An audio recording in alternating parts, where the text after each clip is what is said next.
وطهرهم تطهيرا صدق الله مولانا صدق رسوله النبي الكريم ونحن على ذلك من الشاهدين والشاكرين إن الله وملائكته يصلون على النبي يا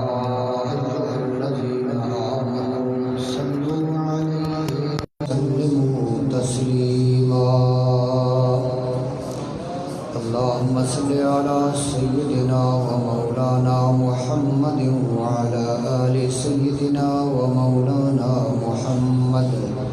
صلاة دائمة مقبولة تؤدي بها عنا حقه العظيم الصلاة والسلام عليك يا سيدي يا رسول الله وعلى آلك وأصحابك يا حبيب الله الصلاة والسلام عليك يا سيدي يا رسول الله وعلى آلك وأصحابك يا خاتم النبيين يا رحمة للعالمين هو الحبيب الذي ترجى شفاعته لكل هول من الأهوال مقتحمين يا رب بالمصطفى بلغ مقاصدنا واغفر لنا ما مضى يا واسع الكرم يا أكرم الخلق ما لي من ألوذ به سواك عند حلول الحادث العظيم فإن من جودك الدنيا وذرتها ومن علومك علم اللوح والقلم بلغ العلا بكماله كشف الدجى بجماله حسنت جميع خصاله صلوا عليه وآله مولاي صل وسلم دائما أبدا على حبيبك خير الخلق كلهم وعلى آله وأصحابه أجمعين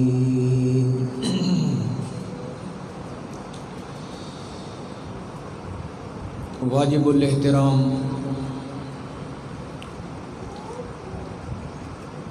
معزز سامعین حاضرین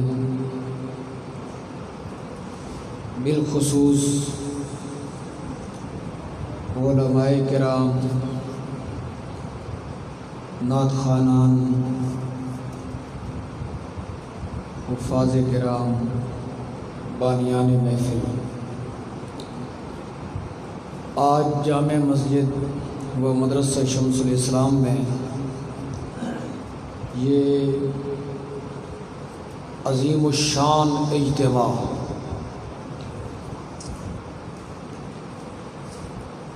شہدائے کربلا کے حوالے سے اور اہل بیت کرام کے حوالے سے یہاں اس مسجد شریف میں منعقد ہے تو بڑی خوش نصیبی ہے اللہ کریم جل جلالہ نے ہم سب کو اس میں حاضری کی توفیق بخشی ہے کریم پروردگار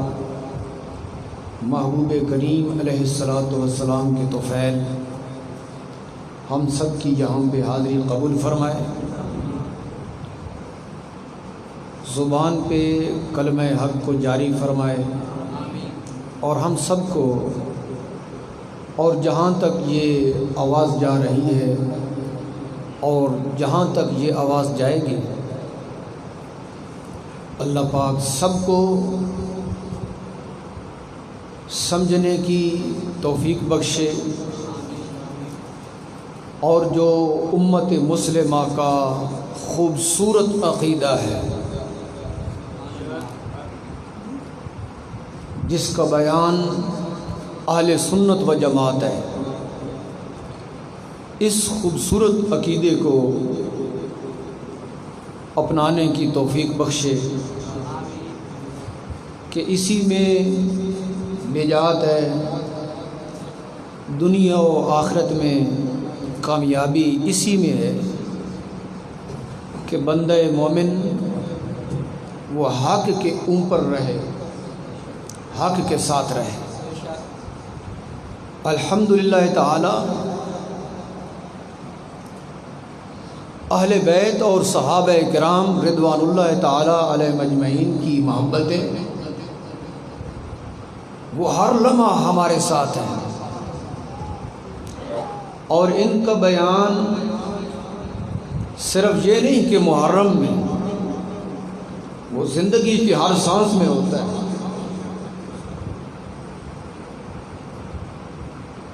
ہر وقت ہوتا ہے، پورا سال ہوتا ہے۔ آل کا ذکر، اصحاب کا ذکر، وہ کون سا ایسا وقت ہے، کون سی ایسی نماز ہے، کون سی ایسی محفل ہے کہ جس میں یہ ذکر نہ ہو۔ درود شریف پڑھیں گے تو اس کے اندر بھی آل و اصحاب کا ذکر ہے۔ درود شریف، صلاۃ و سلام ذکر آل و اصحاب کے بغیر نہیں ہوتا۔ تو پوری زندگی کا یہ وظیفہ ہے کہ جہاں رحمت عالم نور مجسم حضرت محمد مصطفیٰ صلی اللہ تعالی علیہ وسلم کا ذکر خیر ہوتا ہے، تو پھر اس ذکر کے ساتھ آل اور اصحاب رضوان اللہ تعالی علیہ اجمعین کا ذکر بھی ضرور ہوتا ہے۔ لیکن محرم شریف میں محافل کی جو خصوصیت ہے، اس میں کچھ انداز تبدیل ہو جاتا ہے، اس کی وجوہات ہیں، بہت وجوہات ہیں اس کی۔ ایک وجہ یہ ہے کہ محرم شریف کو جس طرح کی باقی نسبتیں حاصل ہیں، محرم شریف کو ایک عظیم نسبت حاصل ہوئی، عظیم نسبت، اور وہ اہل بیت کرام آل رسول کا عظیم کردار ہے میدان کربلا کے اندر۔ جابر اور ظالم حکمرانوں کے سامنے، شریعت مطہرہ کی حدود کو توڑنے والوں کے سامنے ایک عظیم کردار، اور اس میں پھر سیدنا امام حسین رضی اللہ تعالی عنہ اور آپ کے خانوادے اور رفقا کا شہید ہو جانا، یہ عظیم نسبت اس مہینے کو حاصل ہے، جس وجہ سے اس مہینے کے اندر پھر خصوصاً یہ ذکر خیر کیا جاتا ہے، اور ان کے اس عظیم کردار کو بیان کیا جاتا ہے، عظیم کردار کو اور اس عظیم شہادت کو بیان کیا جاتا ہے۔ ایک وجہ یہ ہے، اور ایک وجہ یہ بھی ہے کہ کچھ اور لوگ ہیں جو اہل بیت کے نام کے اوپر مجالس کرتے ہیں، محافل کرتے ہیں، لیکن وہ اہل بیت کے محب بھی نہیں، اہل بیت کے پیروکار بھی نہیں۔ اب اگر ایسے میں ماحول کو بے لگام کر دیا جائے تو شاید کچھ سادہ لو انسان یہ سمجھنے لگے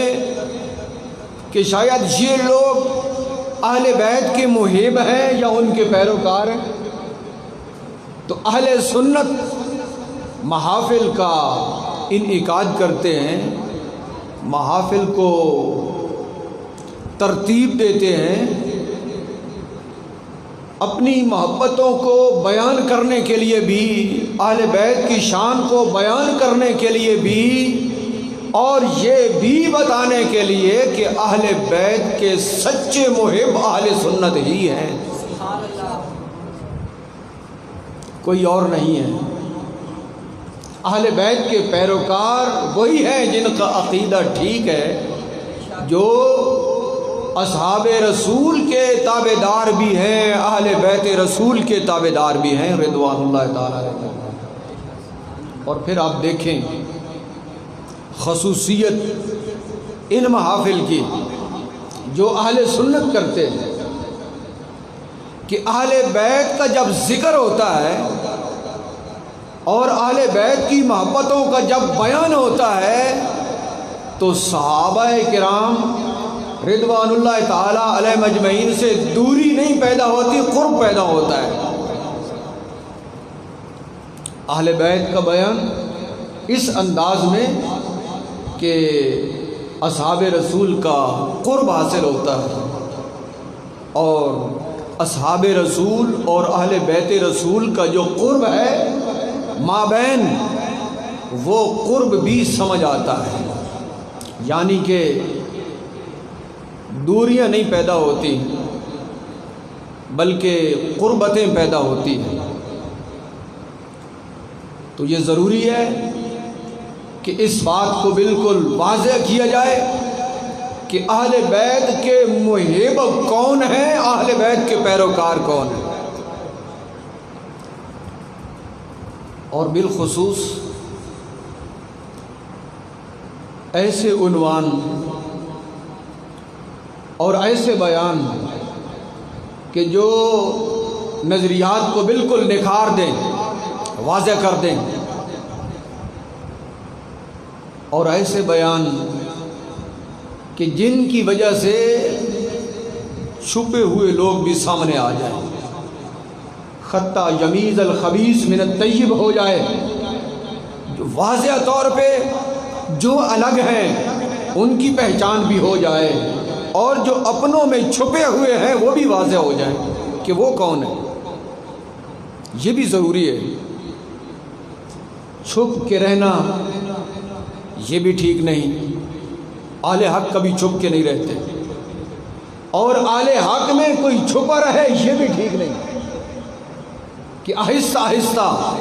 حق والے داغدار ہو جاتے ہیں۔ جو حق والے ہیں وہ داغدار رہتے ہیں کہ ان میں کوئی چھپا رہے، کیوں چھپا رہے؟ ایسی صورتحال کو پیدا کیا جائے کہ وہ چھپ کے نہ رہ سکے، تاکہ امت مسلمہ کے اوپر کسی قسم کا بدنما داغ نہ لگے،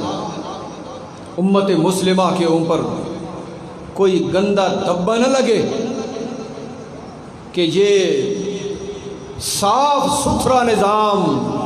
یہ صاف ستھرے ماحول کے اندر رہے۔ معزز سامعین، اہل بیت کی محبت ایمان ہے، اہل بیت کی محبت اور ان کی تابعداری، ان کی اتباع، یہ ایمان ہے، اور ضروری ہے کہ اہل بیت کی تابعداری کی جائے اور ان کی محبتوں کو بیان کیا جائے، اور ان کے عظیم مقام اور مرتبہ کو بھی بیان کیا جائے۔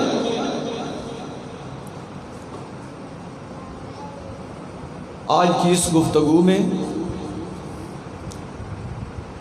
کچھ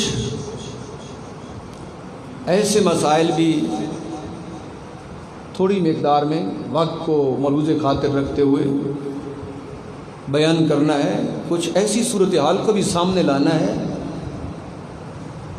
جس صورتحال کو عام طور پہ پردے میں رکھا جاتا ہے، کبھی لا علمی کی وجہ سے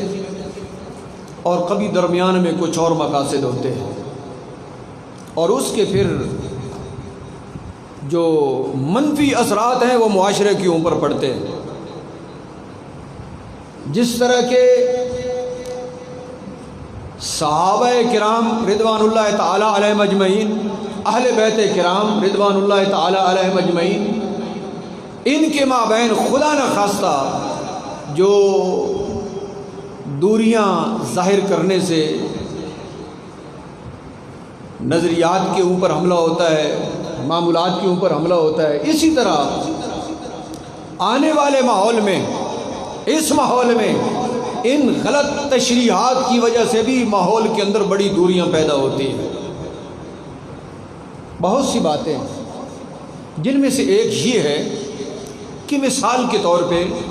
اگر کوئی شخص اپنے آپ کو سید کہتا ہے یا وہ خاندان سادات کا ہے، سید مشہور ہے، سادات ہیں، خدا نخواستہ وہ جب شریعت کی خلاف ورزی کر جاتے ہیں تو معاشرہ اس کے اوپر گرفت نہیں کرتا۔ یہ اس غلط تشریح کا نتیجہ ہے۔ اہل بیت کے حوالے سے اور آل رسول کے حوالے سے، آل رسول کے حوالے سے جو غلط تشریحات ہیں اس کا نتیجہ یہ ہے کہ آل رسول کا لیبل لگا کر، سادات کا لیبل لگا کر شریعت مطہرہ کے جو ضابطے ہیں ان کو توڑا جاتا ہے۔ آپ معاشرے کو دیکھ لیں، نماز سے دور،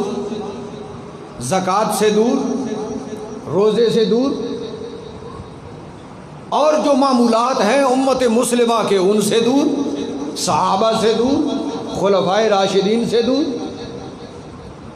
یہ سب معاشرے کے اندر جو خرابیاں آتی ہیں، کیوں؟ کہ اہل بیت اور آل رسول کی جو تشریح ہے کبھی اس کو ادھورا چھوڑ دیا جاتا ہے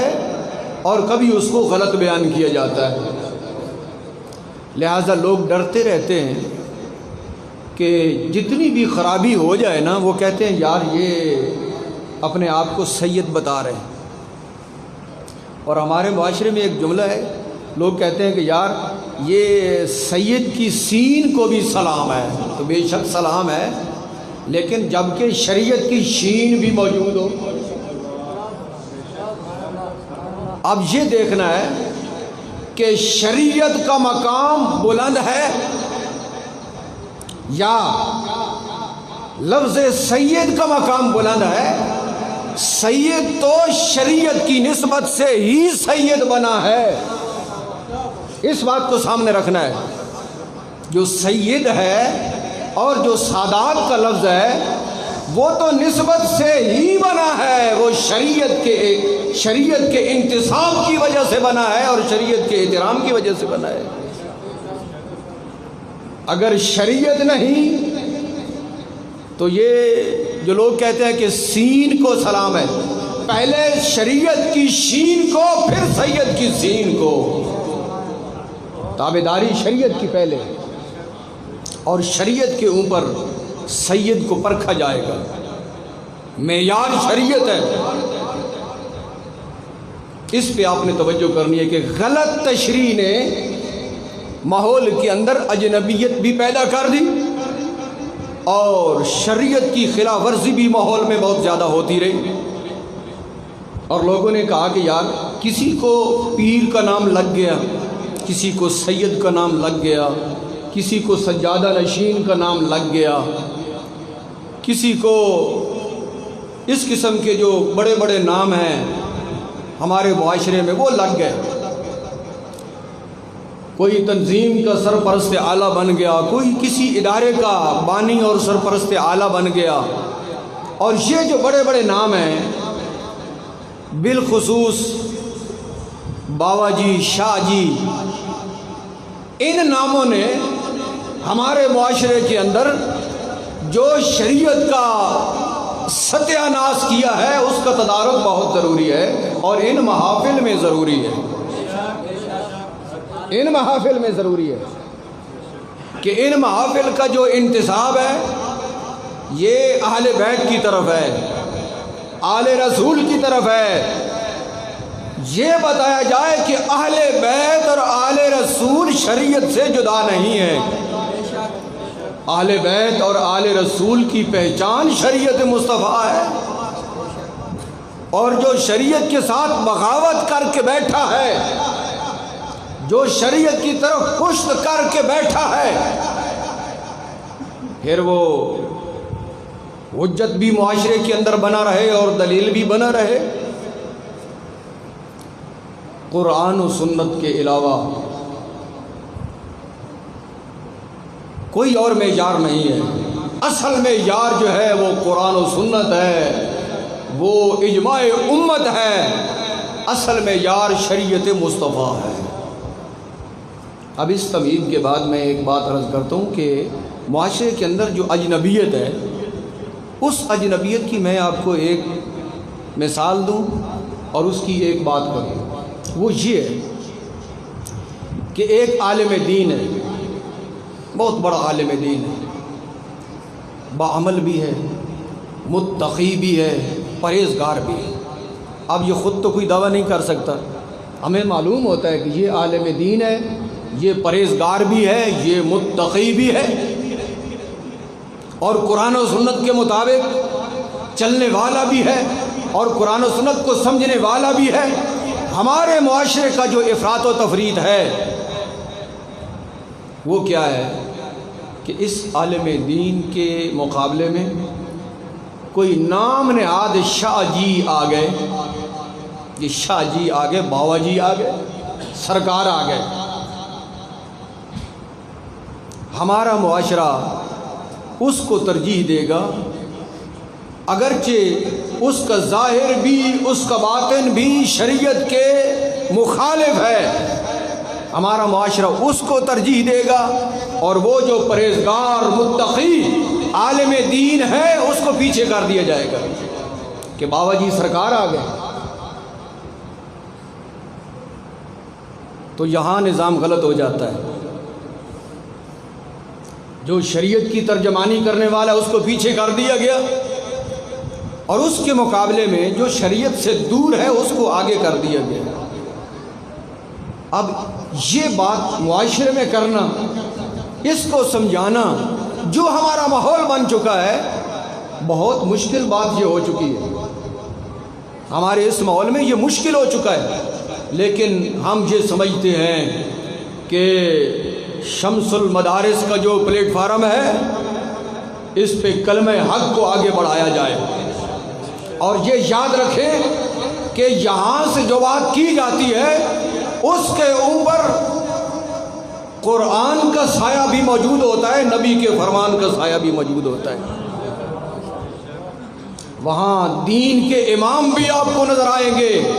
اور قرآن کے مفسر بھی نظر آئیں گے، محدثین نظر آئیں گے، فقہاء نظر آئیں گے۔ اس نظریے میں یہ عوام کا گھڑا ہوا کوئی نظام نہیں ہے،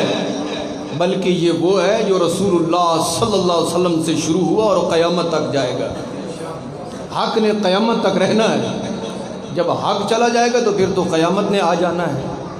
اب دیکھیں، آل کی دو قسم ہیں، آل رسول کی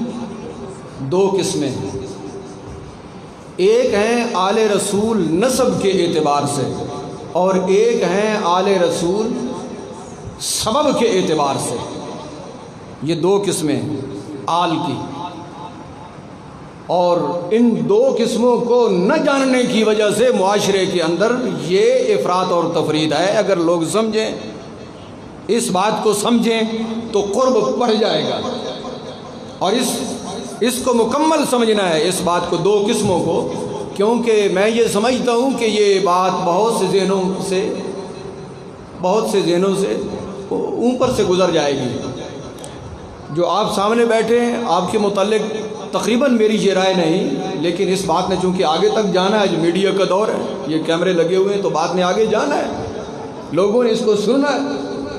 لیکن بات ایک تو یہ حوالے سے ہے،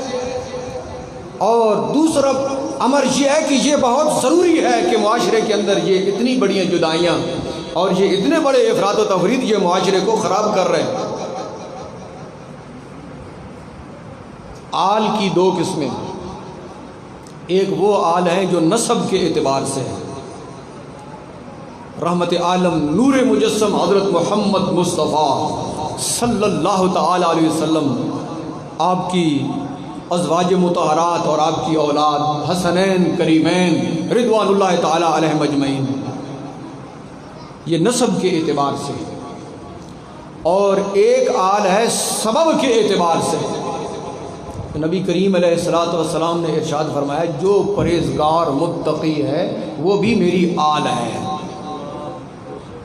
وہ بھی میری آل ہے۔ یہاں پہ ایک وضاحت وہ بہت ضروری ہے، وہ یہ ہے کہ جو آل نسب کے طور پہ ہے پھر وہ پرہیزگار متقی اور علم والے بھی ہیں، ان کی مثال کائنات میں نہیں ملتی ہے، یاد رکھیں بات، کیونکہ یہاں پہ دو چیزیں اکٹھی ہو گئیں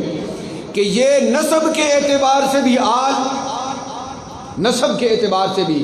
اور پھر پرہیزگاری اور تقوی کے اعتبار سے بھی آل، اس کی مثال پھر کائنات میں نہیں ملتی، کیونکہ یہاں دو نسبتیں، وہ نسب والی نسبت بھی موجود ہے اور سبب والی نسبت بھی موجود ہے، یہ آل ہے۔ اور دوسرے وہ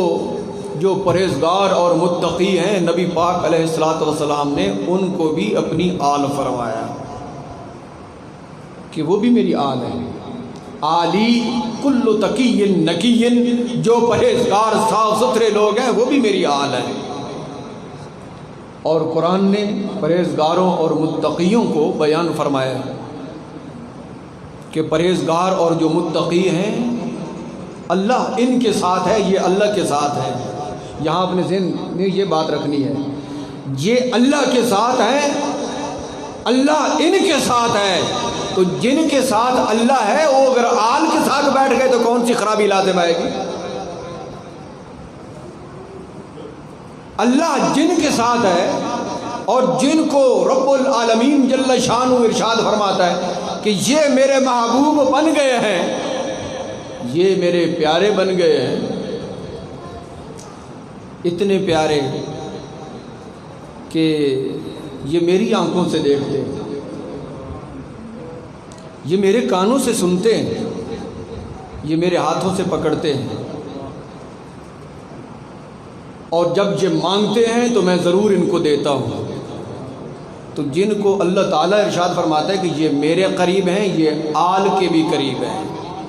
یہ آل کی ایک قسم بن جاتی ہے، یہ وہ سببی آل ہے۔ اب دیکھیں کہ جب عالم دین ہوگا، پرہیزگار ہوگا، متقی ہوگا، شریعت مطہرہ کا پاسبان ہوگا، جب وہ بیٹھا ہوگا تو ایک وہ آل بھی آ جائے جو سبب کے اعتبار سے ہے، جو نسب کے اعتبار سے ہے، اس کا بھی بڑا احترام ہے، لیکن شریعت کی ترجمانی کا حق اسے دیں گے جو عالم دین، جو آل سبب کے اعتبار سے ہے اور جو نسب کے اعتبار سے ہے۔ اگر وہ شریعت میں عالم دین نہیں تو پھر شریعت کی ترجمانی کا حق اس کو نہیں دیں گے، عالم دین کو دیں گے۔ پھر مصلی امامت پہ، منبر رسول پہ اور مقام صدارت پہ عالم دین ہوگا جو شریعت کی ترجمانی کرے گا۔ اب جب کہ یہ فرق لوگوں کو معلوم نہیں اور آل کی یہ تفصیل معلوم نہیں، تو لوگ یہ سمجھتے ہیں کہ عالم اگرچہ بہت بڑا عالم ہو، بڑا پرہیزگار اور متقی ہو، لیکن اگر وہ آ جائے کہ جس کے نام کے ساتھ شاہ لگتا ہے، جس کے نام کے ساتھ سید لگتا ہے، جس کے نام کے ساتھ سجادہ نشین لگتا ہے، جس کے نام کے ساتھ پیر طریقت لگتا ہے، اب اس کو آگے کر دینا چاہیے۔ جب یہ معیار ہوتا ہے تو خرابی پیدا ہوتی ہے، درجہ بندی کو سامنے رکھنا چاہیے۔ اگر ہم اس تفصیل کو دیکھیں نا کہ جو سادات ہیں اور بڑے اعلیٰ درجے کے سادات ہیں کہ جس مٹی سے گزر جائیں، اگر وہ مٹی ہمیں آنکھوں میں لگانے کو سرمے کے طور پہ مل جائے تو بڑے فخر کی بات ہے۔ اس عظیم مرتبہ کے سادات بھی دین کے حوالے سے اور شریعت کی ترجمانی کے حوالے سے وہ علماء کے پیچھے نظر آتے ہیں۔ داتا گنج بخش علی حجویری سید اور بڑے قریب کے سید، یہ امام اعظم ابو حنیفہ کے پیچھے نظر آتے ہیں، ان کی تقلید کرتے ہیں، ان کی پیروکاری کرتے ہیں۔ تو جب یہ معیار ہوتا ہے نا کہ علم والوں کی تابعداری کی جائے تو ماحول بڑا خوبصورت پیدا ہو جاتا ہے۔ اب جو بات میں نے آپ کے سامنے عرض کی ہے، اس کی وضاحت کے لیے مختصر طور پہ میں ایک روایت آپ کے سامنے پیش کرتا ہوں۔ یہ وظائف کی کتاب ہے دلائل الخیرات شریف۔ یہ تمام سلاسل والے جو ہے نا دلائل الخیرات شریف کا وظیفہ کرتے ہیں۔ دلائل الخیرات شریف کا بڑی معتبر اور مستند کتاب ہے دلائل الخیرات شریف۔ اس کے اندر ایک روایت موجود ہے، یہ حضرت شیخ ابو عبداللہ محمد بن سلیمان الجزولی کی تصنیف ہے، اور مشائخ وظائف میں اس کو رکھتے ہیں، اس کو پڑھتے ہیں۔ یہ درود شریف کی کتاب ہے،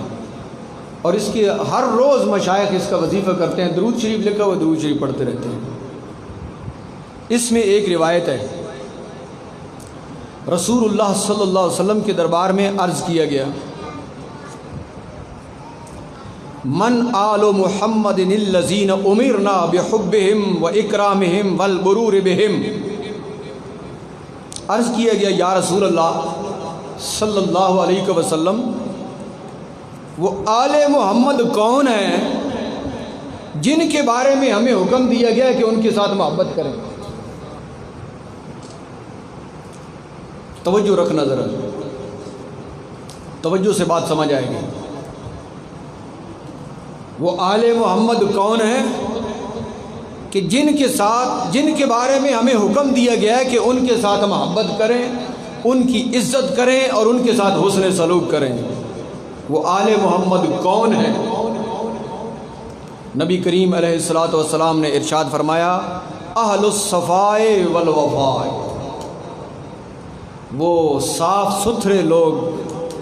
وہ وفا والے لوگ، وہ ایفا والے لوگ، وہ پرہیزگار، وہ متقی،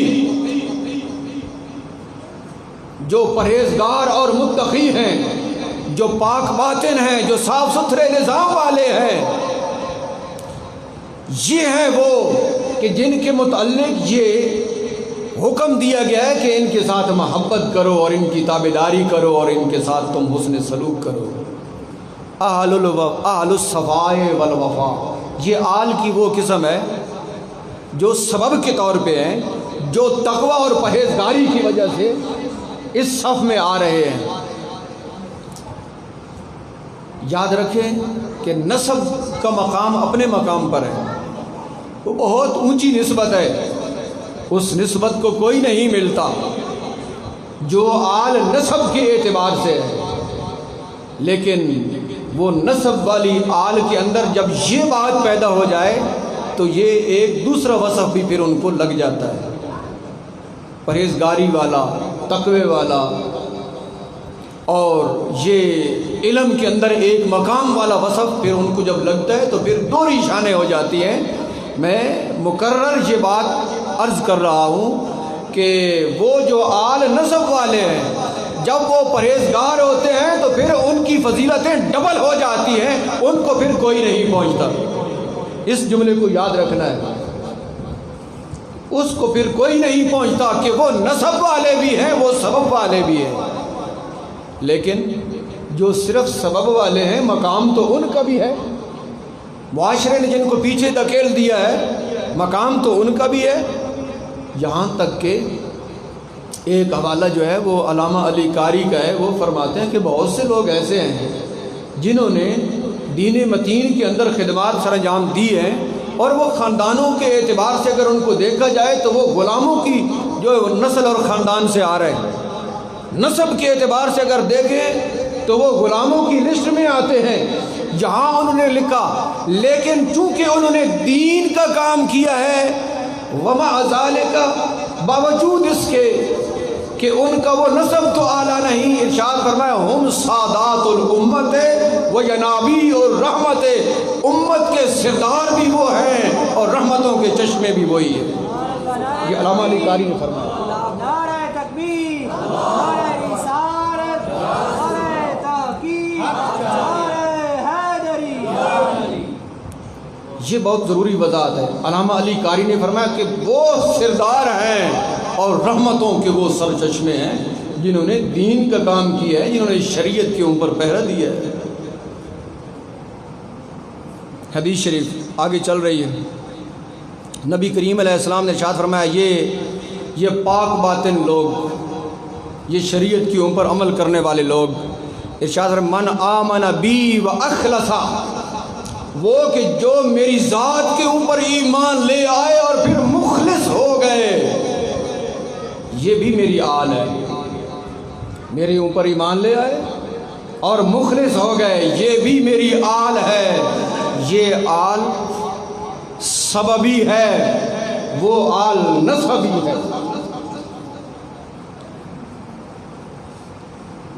پھر عرض کی گئی، نبی پاک صلی اللہ علیہ وسلم سے پوچھا گیا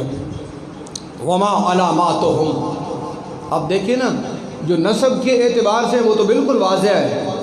اور جو سبب کے اعتبار سے ہیں، پوچھا یا رسول اللہ صلی اللہ علیہ وسلم ان کی نشانیاں کیا ہیں؟ اب نشانیوں میں یہ نہیں آیا کہ وہ ان کی اولاد سے ہوں، کیونکہ یہ دوسری قسم کو بیان کیا جا رہا ہے۔ تو عرض کی کہ ان کی علامتیں اور نشانیاں کیا ہیں؟ جو آل سببی ہے ان کی نشانیاں کیا ہیں؟ نبی پاک علیہ الصلوۃ والسلام نے ارشاد فرمایا ایثار و محبتی علی کل محبوب واشتغال الباطن بذکری بعد ذکر اللہ۔ اس آل کی نشانی یہ ہے کہ ساری محبتوں سے زیادہ میری محبت ان کے دل میں ہوتی ہے۔ یہ محبت والے، یہ وفا والے کہ نشانی یہ ہے کہ وہ ہر محبت سے زیادہ میرے ساتھ محبت کرتے ہیں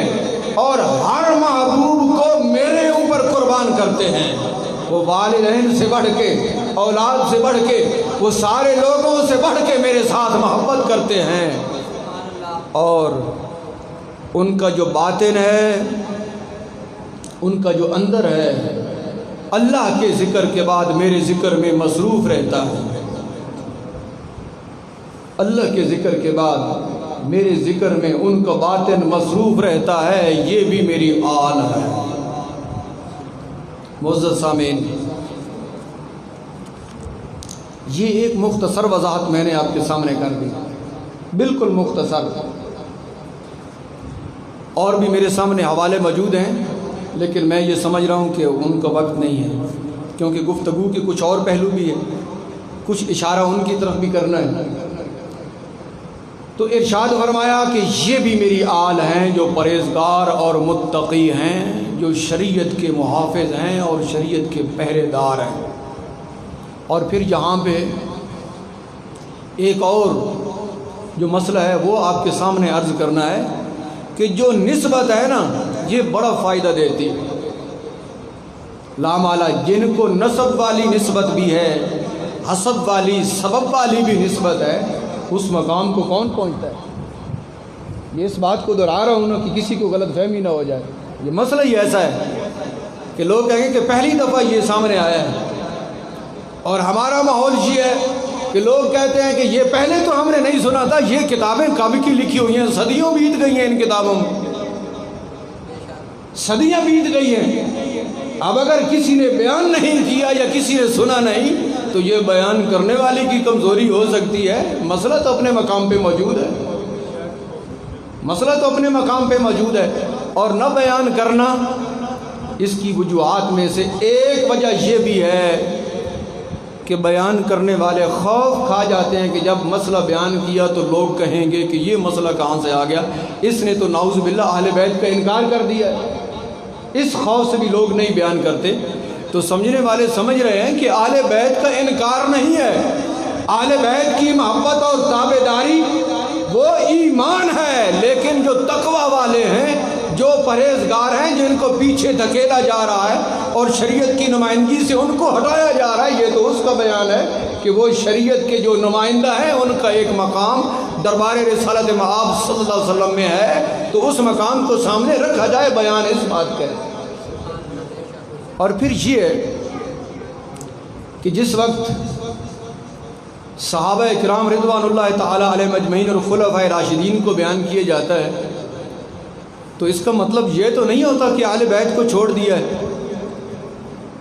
اور جس وقت اہل بیت کو بیان کیا جا رہا ہوتا تو اس کا مطلب یہ نہیں ہوتا کہ صحابہ کو چھوڑ دیا ہے. اور جس وقت اس آل کا ذکر ہے جو نبی پاک علیہ السلام کے آل ہے سبب کے طور پہ، حسب کے طور پہ، تو اس کا مطلب یہ نہیں ہے کہ نسب والی آل کو چھوڑ دیا گیا ہے.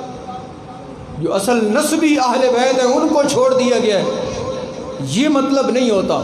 اور جب یہ مفہوم مخالف خود لے لیا جاتا ہے معاشرے کے اندر تو پھر خرابی پیدا ہوتی ہے. اب یاد رکھیں کہ نسبت بہت بڑا فائدہ دیتی ہے، لیکن کس وقت؟ جب ایمان ہو تو نسبت فائدہ دیتی ہے. ایمان ہو تو نسبت فائدہ دیتی ہے، ایمان نہ ہو تو نسبت فائدہ نہیں دیتی.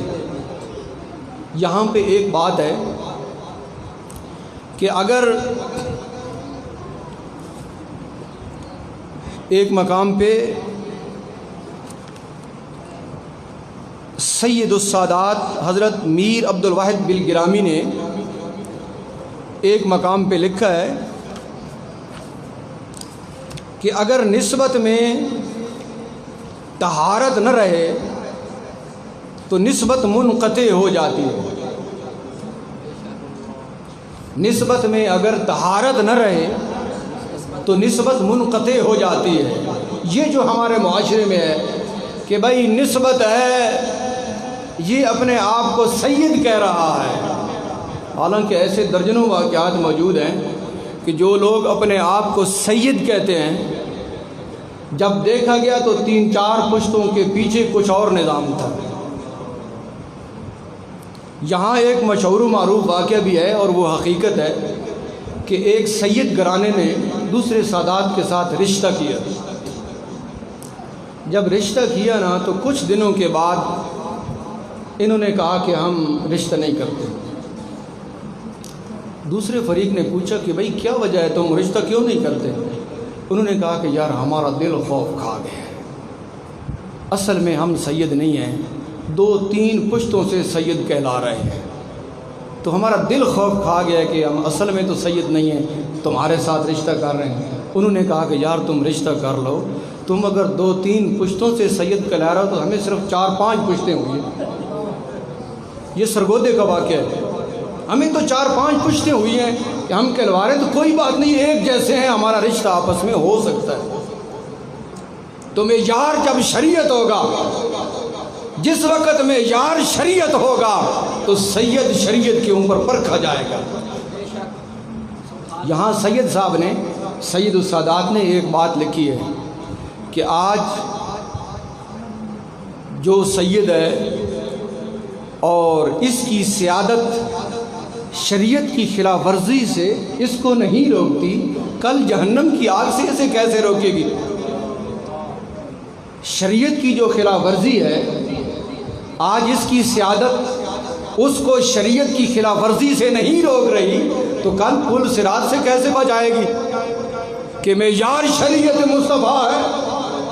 آج اگر شریعت مصطفیٰ کا لحاظ نہیں ہے تو کل شریعت اس کا لحاظ کیسے رکھے گی؟ نسبت فائدہ دیتی ہے، لیکن جب ایمان ہو تو پھر نسبت فائدہ دیتی ہے، یاد رکھنا. اب یہاں پہ ایک حوالہ میں آپ کے سامنے عرض کرتا ہوں کہ جناب علی المرتضیٰ رضی اللہ تعالی عنہ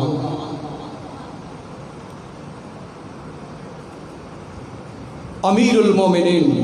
مشکل کشا، امام المشارق والمغارب، مولا المسلمین، آقا مسلمانوں کے، علی المرتضیٰ رضی اللہ تعالی عنہ، جب آپ کے والد ابو طالب کا انتقال ہوا، رحمت عالم صلی اللہ علیہ وسلم کے دربار میں حاضر ہو گئے اور عرض کی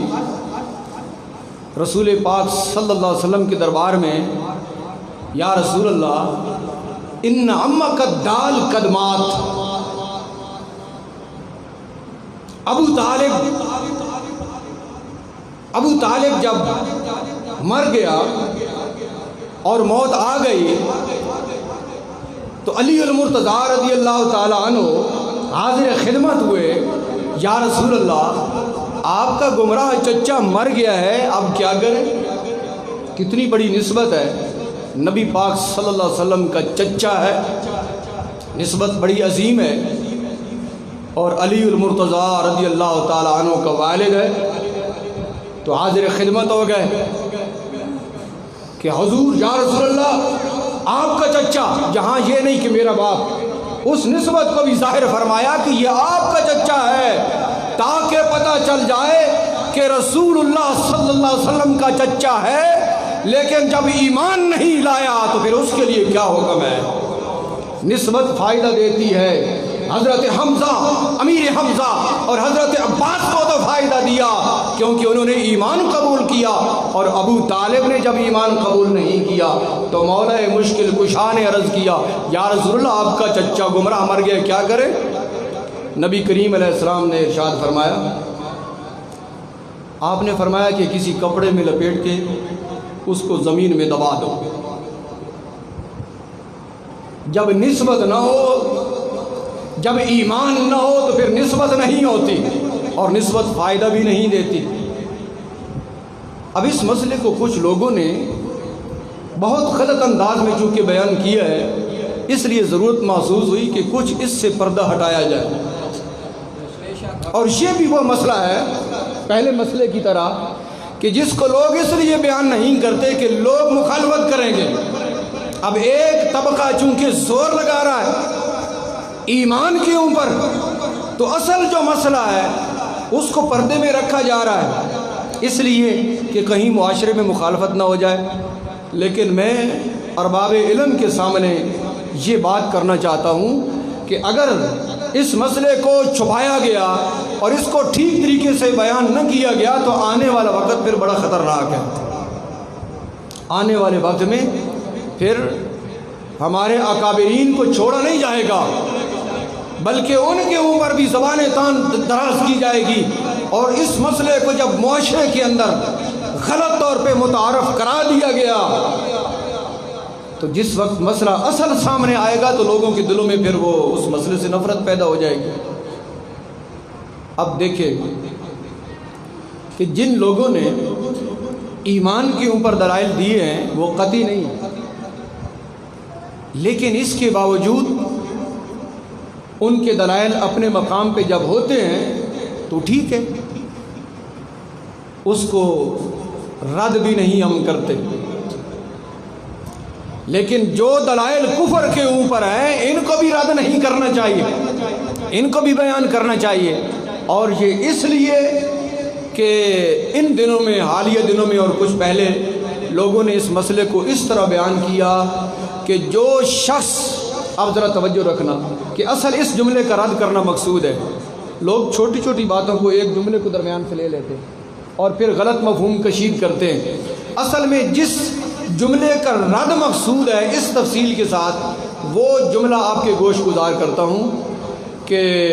کچھ لوگوں نے یہ مسئلہ اس انداز میں بیان کیا کہ جو ابو طالب کا ایمان نہ مانے وہ خود بھی مومن نہیں ہے۔ اس جملے کا رد مقصود ہے کہ اس کی زد میں کون کون آتا ہے۔ خود علی المرتضیٰ رضی اللہ تعالیٰ عنہ خود اس میں آتے ہیں، اور مزید میں آپ کو وہ تھوڑے سے حوالے دوں گا کہ آپ خود ارشاد فرما رہے ہیں کہ یا رسول اللہ تمہارا گمراہ چچا، اور ایک روایت میں ان امک الکافر، آپ کا جو کافر چچا ہے وہ مر گیا، اس کو کیا کرے؟ تو نبی پاک علیہ السلام نے ارشاد فرمایا کہ زمین میں اس کو دبا دے۔ اب یہ ارشاد فرمایا تو آپ دیکھیں کہ جن لوگوں نے یہ کہا ہے کہ جو ایمان ابو طالب کے قائل نہیں وہ خود مومن نہیں، تو اس کی زد میں مولا مشکل کشا علی المرتضیٰ رضی اللہ تعالیٰ عنہ آ رہے۔ اس لیے ضروری ہے کہ جن لوگوں نے یہ قول کیا ہے وہ اس سے رجوع کریں اور توبہ کریں، ایمان کی تجدید بھی کریں اور وہ نکاح کی تجدید بھی کریں۔ اور جو مسئلہ ہم بیان کر رہے ہیں آپ دیکھو گے، اتنا وقت تو نہیں ہے کہ میں سارے حوالے پیش کر سکوں، لیکن کچھ حوالے پیش کروں گا تو آپ کو اندازہ ہو جائے گا کہ جو مضبوط دلائل ہیں وہ کس جانب ہے۔ اور اس کے باوجود آپ کو ایک بات بتاؤں کہ مجدد دین و ملت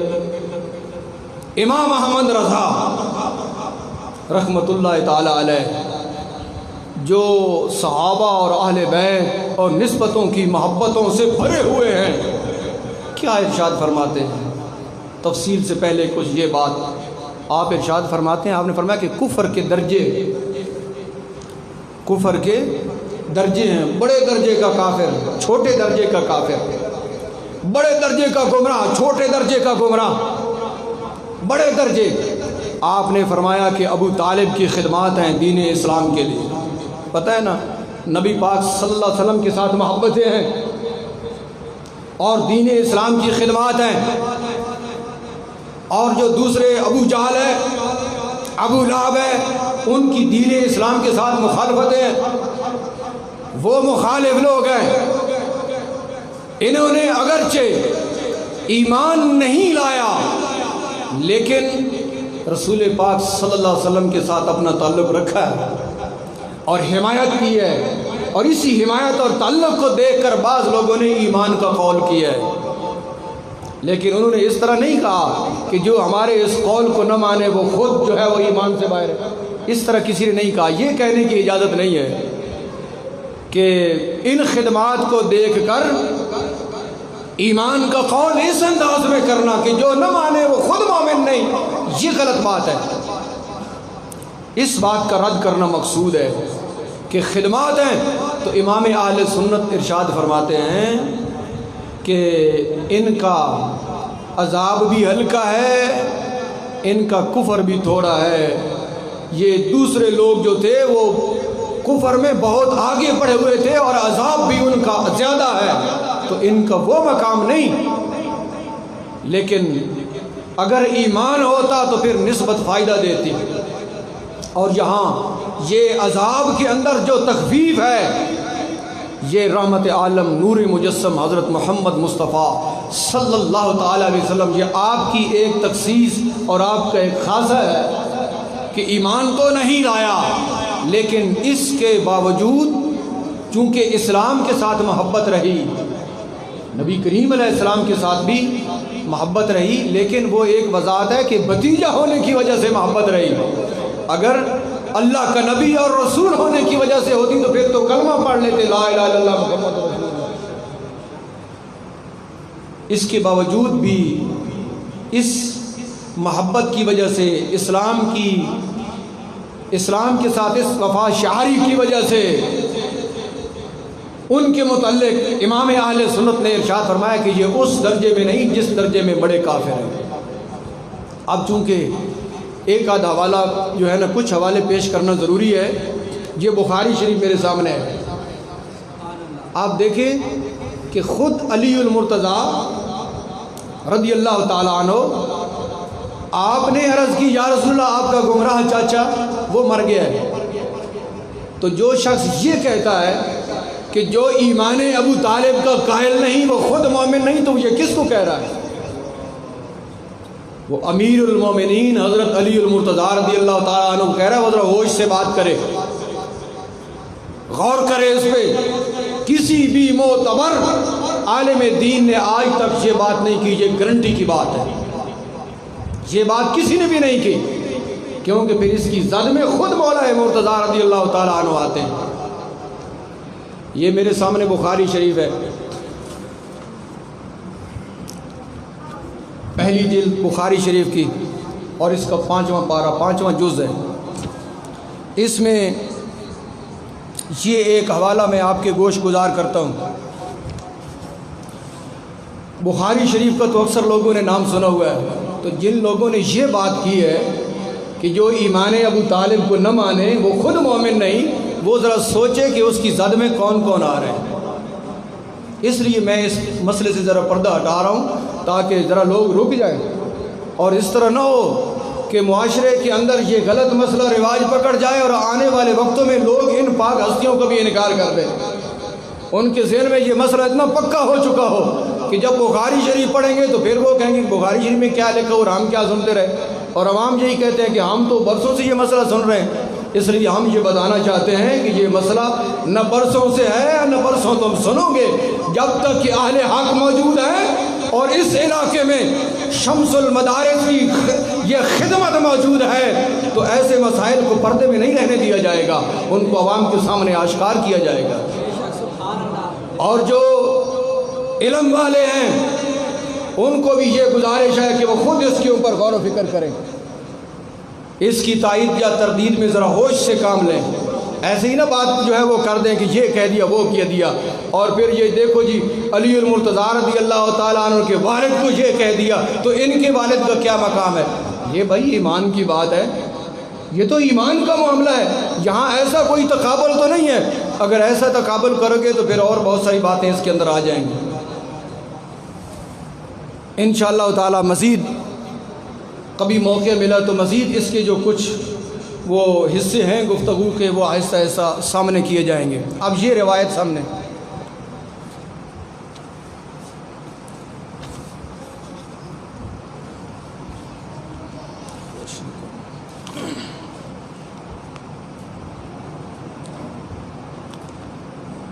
رسول پاک صلی اللہ علیہ وسلم نے ارشاد فرمایا، یہ حدیث شریف ہے، اور اس میں جو روایت ہے اس میں حضرت سعید بن مسیب ہیں، انہوں نے اس کو روایت کیا۔ لما حضرت ابا طالب الوفات، جس وقت ابو کی وفات کا وقت آیا، یہ بخاری شریف ہے، اس وقت ابو طالب کی وفات کا وقت آیا، جاءہ رسول اللہ صلی اللہ علیہ وسلم، رسول پاک صلی اللہ علیہ وسلم تشریف، فواجد عنده ابا، وہاں ابو جہل بن ہشام بھی موجود تھا، عبداللہ بن ابو امیہ بھی وہاں پہ موجود تھا۔ رسول پاک صلی اللہ علیہ وسلم نے ارشاد فرمایا، قال رسول اللہ صلی اللہ علیہ وسلم لأبی طالب، اے امّے قل لا الہ الا اللہ کلمتاً اشہد لک بہا عند اللہ، ارشاد فرمایا کہ میرے چچا لا الہ الا اللہ محمد الرسول اللہ پڑھ، یہ کلمہ تو پڑھ، تیرے لیے میں اللہ کے دربار میں گواہی دوں گا۔ لا الہ الا اللہ پڑھ لے، اللہ کے دربار میں تیری گواہی دوں گا ایمان کی، پھر شفاعت بھی ہوگی، پھر سب کچھ ہوگا، پھر وہ چچے والی جو نسبت ہے وہ بھی زندہ ہو جائے گی، اور اس نسبت کا فائدہ بھی ہوگا مکمل طور پہ، کیونکہ صحابی جو بن جائیں گے، صحابی بن جائیں گے۔ تو میرے چچا یہ پڑھو۔ ابو جہل بھی موجود تھا، عبداللہ بن ابو امیہ بھی موجود تھا۔ انہوں نے کہا، یا ابا طالب اترغب ام ملت عبد المطلب، نبی کریم علیہ السلام فرما رہے ہیں کہ میرے چچا تو پڑھ لے لا الہ الا اللہ محمد الرسول اللہ۔ ابو جہل کہتا ہے اور عبداللہ بن ابو امیہ کہتا ہے کہ ابو طالب تم اپنے دین کو چھوڑ جاؤ گے۔ وہ جو کہتے تھے کہ ہم عبد المطلب کی ملت پر ہیں، جو ان کا دعویٰ تھا کہ ابو طالب تم اس وقت عبد المطلب کی ملت کو چھوڑ جاؤ گے، یہاں تک کہ نبی کریم علیہ السلام یہ فرماتے رہے کہ چچا تو پڑھ لے، اور وہ یہ کہتے رہے کہ کیا تم آپ پھر جاؤ گے۔ وہ اسرار ابو جہل اور عبداللہ بن ابو امیہ وہ دونوں اپنا اصرار کرتے رہے، اور نبی پاک علیہ الصلوۃ والسلام ارشاد فرماتے رہے کہ چچا تو پڑھ لے، میں تیرے ایمان کی گواہی دوں گا۔ بالآخر جب معاملہ انتہا کو پہنچا، قال ابو طالب آخر ما کلمہم بھی هو علی ملت عبد المطلب وابا ان یقول لا الہ الا اللہ۔ ابو طالب نے لا الہ الا اللہ پڑھنے سے انکار کر دیا اور ان کو یہ کہہ دیا کہ میں اس پرانے دین کے اوپر ہوں۔ نبی کریم صلی اللہ علیہ وسلم نے ارشاد فرمایا، اللہ کی قسم پھر بھی ضرور تیرے لیے استغفار کروں گا جب تک مجھے میرے اللہ نے روک نہ دیا۔ چچا میں پھر بھی تیرے لیے استغفار کرتا ہوں، استغفار کروں گا جب تک کہ مجھے میرے اللہ نے روک نہ دیا۔ پھر آیت نازل ہو گئی اور اللہ نے روک دیا کہ جو مشرک اور کافر مرتے ہیں ان کے لیے نبی استغفار نہیں کرتے۔ یہ روایت ہے بخاری شریف میں۔ تو جو اس انداز میں بیان کر رہے ہیں کہ جو نہیں مانتا وہ خود مومن نہیں، تو امام بخاری کے بارے میں کیا کہیں گے؟ امام بخاری نے اس روایت کو نقل فرمایا ہے، اور ائمہ دین نے پھر اس کے مطابق آگے جو ہے وہ اپنا جو ہے وہ نظریہ بنایا ہے۔ یہ بخاری شریف کا ایک مقام ہے۔ اب بخاری شریف کا دوسرا مقام وہ بھی بعین ہی اسی طرح صورتحال ہے بخاری شریف میں کہ حضرت عباس بن عبد المطلب نے عرض کی، یا رسول اللہ هل نفعت ابا طالب بشیء فانه كان يحفظك ويغضب لك؟ قال نعم هو في دخداخ من النار ولولا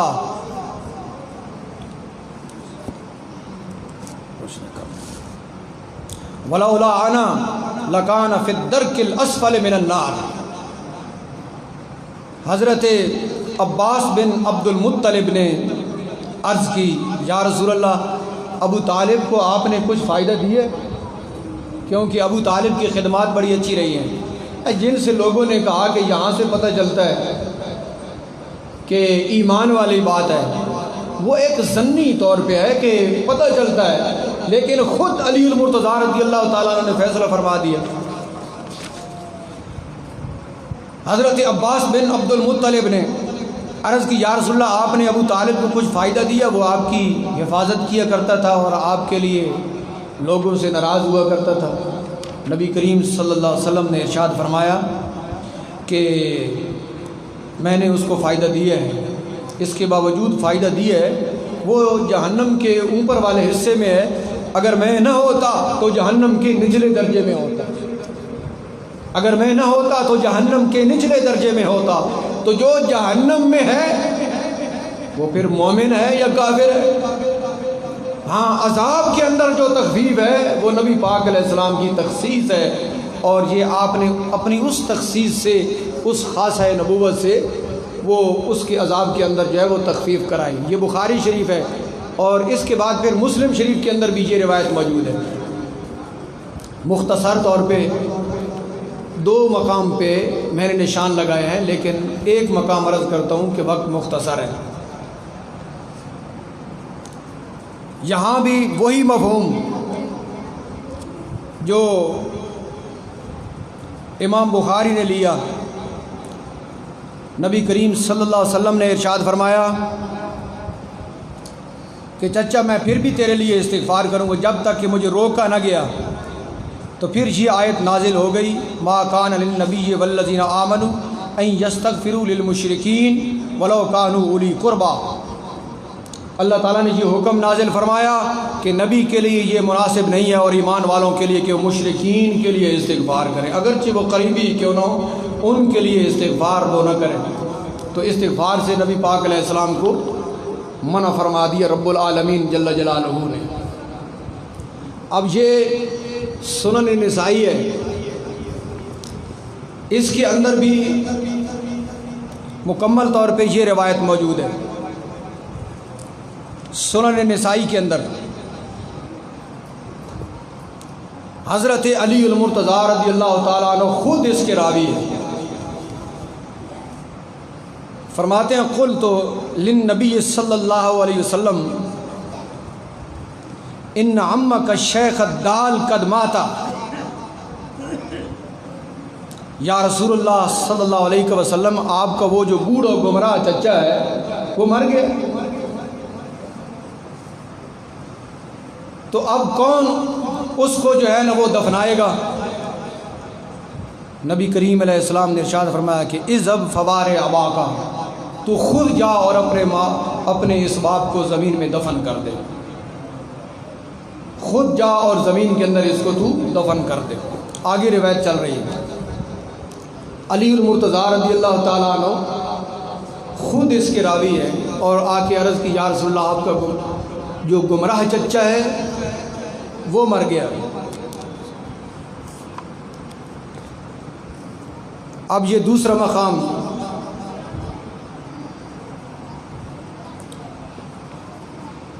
یہ سنن ابو داؤد ہے، اس کے اندر یہ روایت موجود ہے۔ یہاں بھی راوی خود علی المرتضیٰ رضی اللہ تعالیٰ عنہ۔ یہ اس لیے عرض کر رہا ہوں کہ جن لوگوں نے اس مسئلے کے اندر احتیاط نہیں کیا اور یہ جملہ کہا کہ جو ایمان ابو طالب کا قائل نہیں وہ خود مومن نہیں، تو ان کے اس قول کی زد میں کون کون آ رہا ہے وہ ذرا غور کرے۔ یہاں خود علی المرتضیٰ رضی اللہ تعالیٰ عنہ راوی ہیں، اس میں بھی وہی لفظ ہے جو مسلم شریف کے اندر ہے اور سنن نسائی کے اندر ہے۔ فرماتے ہیں کہ قلت للنبی صلی اللہ علیہ وسلم، میں نے نبی پاک صلی اللہ علیہ وسلم سے عرض کی ان عمک الشیخ الدال قد ماتا، یا رسول اللہ صلی اللہ علیہ وسلم آپ کا جو گمراہ چچا ہے بوڑھا وہ مر گیا ہے۔ نبی کریم علیہ السلام نے فرمایا کہ اذهب فوار اباکا، جاؤ اور اپنے باپ کو تم دفنا کے آ جاؤ۔ اس کے بعد درجنوں حوالے ایسے ہیں جن کو یہاں پہ صرف ان کو ذکر کرنا گنتی کے اعتبار سے بھی مشکل ہے۔ درجنوں حوالے ایسے ہیں کہ جن ہستیوں نے اس چیز کو بیان کیا ہے کہ علی المرتضیٰ رضی اللہ تعالیٰ عنہ حاضر خدمت ہوئے اور عرض کی یا رسول اللہ آپ کا گمراہ چچا جو ہے وہ مر گئے، اب کیا کریں؟ اور ایک روایت آپ کا کافر چچا مر گیا، اب کیا کریں؟ تو لامالہ جو صحابی ہو اس کو گمراہ تو نہیں کہا جاتا، اس کو کافر تو نہیں کہا جاتا۔ تو اس میں اس مضمون کو جو بیان کرنے والی ہستیاں ہیں وہ خلیفہ اول امیر المومنین ابو بکر صدیق رضی اللہ تعالیٰ عنہ، امیر المومنین حضرت فاروق اعظم رضی اللہ تعالیٰ عنہ ہیں، امیر المومنین علی المرتضیٰ رضی اللہ تعالیٰ عنہ ہیں، حبر الامہ حضرت عبداللہ ابن عباس نے اس مسئلے کو بیان کیا، اور حضرت ابو ہریرہ رضی اللہ تعالیٰ عنہ ہیں، اس میں حضرت مسیب ہیں صحابی رسول، حضرت عباس نبی پاک صلی اللہ علیہ وسلم کے چچا رضی اللہ تعالیٰ عنہ آپ ہیں، حضرت ابو سعید خدری ہیں، حضرت جابر بن عبداللہ ہیں، حضرت عبداللہ بن عمر فاروق ہیں، حضرت انس بن مالک ہیں، اور اس میں ام المومنین حضرت ام سلمہ ہیں، اور تابعین کے اندر بھی بڑی فہرست ہے، لیکن صرف ایک نام عرض کرنا چاہتا ہوں، وہ ہے زین العابدین علی بن حسین بن علی المرتضیٰ رضی اللہ تعالیٰ عنہ۔ خود اس کو روایت کرنے والے مولا مشکل کشا علی المرتضیٰ رضی اللہ تعالیٰ عنہ بھی ہیں، اور حضرت زین العابدین بھی ہیں اپنے والد گرامی سے، اور وہ اپنے والد گرامی سے اس کو روایت کرتے ہیں اس مسئلے کو۔ اس میں امام اعظم ابو حنیفہ کے استاد حضرت امام عطا بن ابو رباح بھی ہیں، اور امام اعظم ابو حنیفہ خود بھی ہیں۔ یہ اتنے بڑے نام ہیں اور یہ اتنی بڑی فہرست ہے کہ یہ درجنوں اور سینکڑوں حوالے ایسے ہیں اور جس میں ایسی ہستی ہیں جنہوں نے اس مسئلے کو بیان کیا ہے۔ تو اب عرض کرنے کا مقصد یہ ہے کہ نسبت بڑا فائدہ دیتی ہے، لیکن ایمان ہو تو نسبت فائدہ دیتی ہے، ایمان ہو تو نسبت فائدہ دیتی ہے۔ تو اس لیے اگر نسبت ایمان کے بغیر ہے تو وہ نسبت ہے ہی نہیں، نسبت اس وقت ہے جب ایمان ہے، تو ایمان ہے تو نسبت فائدہ دے گی، اور اگر نسبت موجود ہے پہلے سے اور بعد میں آ کر ایمان اور نظریات کے اندر خرابی لاحق ہو گئی تو اب بھی پھر نسبت ٹوٹ گئی۔ اس لیے یہ ضروری ہے کہ ہم ان مسائل کو اور ان عقائد و نظریات کو سمجھیں اور اس کے مطابق ہم عمل کرنے کی کوشش کریں تاکہ نظریات درست رہیں اور وہ جو گمراہیاں ہیں اور جو غلط نظریات ہیں وہ کہیں اندر داخل نہ ہو جائیں، کیونکہ یہ کہا جا سکتا ہے کہ کیا ضرورت اس مسئلے کو بیان کرنے کی؟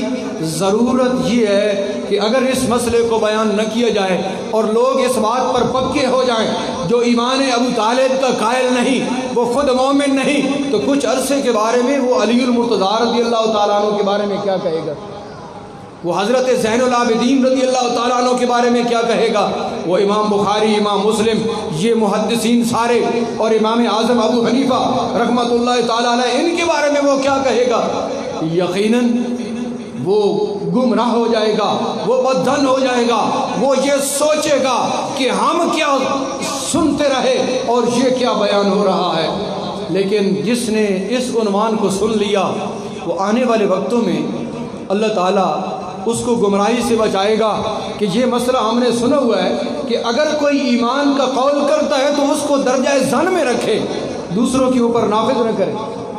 درجہ ظن میں رکھے، اور وہ یہ کہے، اور اسی طرح ہی لوگوں نے کہا ہے کہ یہ جو کام ہے ابو طالب کا یہ تو مومنوں جیسا کام ہے، اور اس میں کوئی شک نہیں، یہ ایک الگ عنوان ہے کہ خدمات ابو طالب کی ہیں لیکن بھتیجا سمجھ کے ہیں، محمد الرسول اللہ سمجھ کے نہیں ہے۔ اگر لا الہ الا اللہ محمد الرسول اللہ ہوتا تو پھر تو بات بالکل واضح تھی۔ اب دیکھیے اس میں ایک یہ ہے کہ کچھ لوگ کہتے ہیں کہ ہم نے تحقیق کی ہے اور تحقیق کے بعد ہمیں یہ پتہ چلا ہے کہ یہ مومن ہیں، اس کے اوپر تھوڑی سی آپ کی توجہ چاہیے۔ بعض لوگ کہتے ہیں کہ ہم نے تحقیق کی ہے اور تحقیق کے بعد پتہ چلتا ہے کہ یہ مومن ہے، اس کا مطلب ہے کہ تحقیق سے پہلے آپ کا نظریہ بھی یہی تھا، تحقیق سے پہلے تو آپ کا پھر نظریہ یہی تھا، جو تحقیق کی تو تحقیق کے بعد پتہ چلا کہ مومن ہے، تو تحقیق سے پہلے تمہارا نظریہ بھی یہی تھا۔ تو جو صحابی ہیں وہ تو شروع سے صحابی آ رہے ہیں، جو مومن ہیں وہ تو شروع سے مومن آ رہے ہیں۔ کسی صحابی کے بارے میں کوئی یہ کہہ سکتا ہے کہ میں نے تحقیق کی ہے؟ حضرت ابوبکر صدیق رضی اللہ تعالیٰ عنہ کے بارے میں کوئی کہہ سکتے ہیں کہ میں نے تحقیق کی ہے؟ نعوذ باللہ۔ اور تحقیق کے بعد کیونکہ آپ کا صحابی ہونا، امیر المومنین ہونا، خلیفہ بلا فصل ہونا وہ تو تواتر سے ثابت ہے، وہاں تحقیق کی کیا ضرورت ہے؟ وہاں تو محبت ہی محبت ہے اور وہاں تو بالکل واضح ثبوت ہے۔ تو اس لیے یہ جو باتیں ہیں، اس قسم کے جو معاملات ہیں، ان کو ذرا ایک ایسے انداز میں رکھنا چاہیے کہ کسی کے اوپر زد نہ پڑے اور پاک ہستیاں جو ہیں وہ تمہارے اس فتوے کی زد میں نہ آ جائیں اور امت کے اندر افراط اور تفریط نہ ہو جائے، یہ بات ضروری ہے۔ اور چونکہ وقت زیادہ ہو گیا اس لیے میں آخر میں ایک اشارہ کرتا ہوں کہ صحابی رسول کاتب وحی امیر المومنین حضرت امیر معاویہ رضی اللہ تعالیٰ عنہ صحابی رسول، جن کے بارے میں نبی پاک علیہ السلام نے ارشاد فرمایا اللہم اجعلہ ہادیم مہدیم وحد بہی، اے اللہ ان کو ہادی بنا، ان کو مہدی بنا اور ان کی وجہ سے لوگوں کو ہدایت عطا فرما۔ اب مجھے یہ فلسفہ سمجھ نہیں آتا کہ جو بالاتفاق صحابی رسول ہیں اور جن کے ساتھ اہل بیت کا بڑا گہرا تعلق ہے، ان کی صحابیت کو تو نظر انداز کیا جا رہا ہے اور ان کے اوپر تو اعتراض کیا جا رہا ہے، اور جن کے متعلق مولا مشکل کشا علی المرتضیٰ رضی اللہ تعالیٰ عنہ عرض کرتے ہیں یا رسول اللہ تمہارا گمراہ چچا مر گیا ہے، اس کا کیا کریں؟ تو ان کا ایمان ثابت کیا جا رہا ہے اور جن کے ایمان کی گارنٹی رسول اللہ صلی اللہ علیہ وسلم ارشاد فرما رہے ہیں ان کے ایمان پہ شک کیا جا رہا ہے۔ اور بعض لوگ یہ کہتے ہیں کہ جی صحابی تو مانتے ہیں لیکن شان نہیں مانتے، تو پھر صحابی کیا مانا ہے؟ جو یہ کہے کہ صحابی نہیں مانتے یا صحابی مانتے ہیں شان نہیں مانتے، وہ اہل سنت نہیں ہو سکتا۔ اہل سنت وہ ہے جو صحابی بھی مانے اور شان بھی مانے۔ تو تو اس لیے جو صحابی ہیں جن کی فضائل میں روایات ہیں ان کو نظر انداز کیا جا رہا ہے، اور جن کے بارے میں جو ہے وہ دوسرے اقوال ہیں ان کو ثابت کیا جا رہا ہے۔ یہ الٹی منطق، یہ غیروں کے لیے دروازے کھولے جا رہے ہیں، یہ اپنے نظریات کو مضبوط کیا جا رہا ہے۔ لامالا اہل علم سمجھتے ہیں کہ اگر ایسا رویہ اختیار کیا گیا تو یہ غیروں کے لیے دروازے کھلیں گے، اور وہ لوگ جو ہے نا اندر جو ہے وہ آ جائیں گے اور اس نظام کو خراب کریں گے۔ اس لیے جب ہم اپنے نظریات میں مضبوط ہوں گے اور اہل بیت کی شان کو بیان کریں گے، یاد رکھنا عقیدہ ستھرا ہوا تو پھر اہل بیت کی جب شان بیان کریں گے اور اہل بیت کی جو محبتیں ہمارے دلوں میں ہیں یہ نور پیدا کریں گے، یہ نور پیدا کریں گے۔ اور عقیدہ صحیح نہ ہوا تو اہل بیت کی محبت کے دعوے سارے جھوٹے ہو جائیں گے، سارے غلط ہو جائیں گے۔ کیوں کہ بارش جب برستی ہے صاف زمین کے اوپر تو خوشبو پیدا ہوتی ہے، اچھے پھل پیدا ہوتے ہیں، اچھا اناج پیدا ہوتا ہے، خوبصورت پیداوار زمین سے باہر آتی ہے۔ اور جب بارش گندگی کے اوپر ہوتی ہے تو بدبو زیادہ ہوتی ہے۔ جب عقیدہ ستھرا ہوگا، بات اہل بیت کی محبت کی ہوگی تو نور پیدا ہوگا، اور جب عقیدہ گندا ہوگا اور اہل بیت کی محبت کی بات کریں گے تو یہ الٹا غلط ہو جائے گا اور نتیجہ اس کے برعکس ہو جائے گا۔ اللہ پاک جل شانہ آپ سب کو کہ آپ کافی دیر سے یہاں جو ہے وہ تشریف فرما ہیں، بانیان محفل کو، اہلیان محلہ کو، حاضرین مجلس کو اللہ تعالیٰ اپنی حفظ و امان میں رکھے، اپنی رحمتیں عطا فرمائے۔ وآخر دعوانا ان الحمدللہ رب العالمین۔ کل مغرب کے بعد یہ چنگی والی جو مسجد، چنگی کے ساتھ جو اوپر مسجد صدیق اکبر ہے،